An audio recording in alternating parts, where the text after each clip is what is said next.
Today, we'll be taking a look at the leveling leg on this GE electric dryer.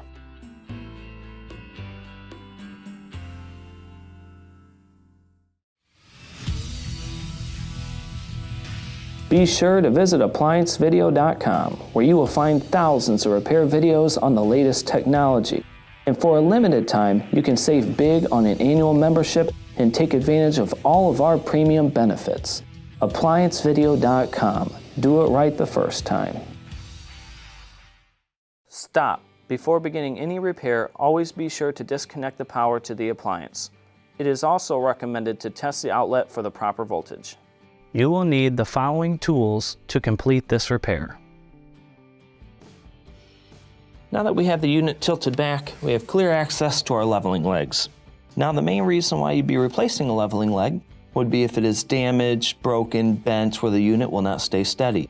Now, in order to replace it, use a pair of gloves, get the leveling leg in suspect, and twist it counterclockwise until you pull it all the way out here,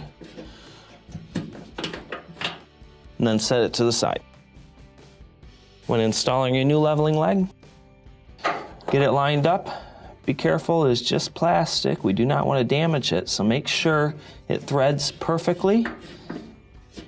Get it to right about where the others are sitting.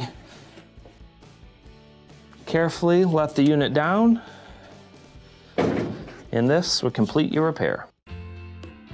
Thank you for watching another quality video from ApplianceVideo.com. If you found this video helpful, make sure you click the like and subscribe to our channel.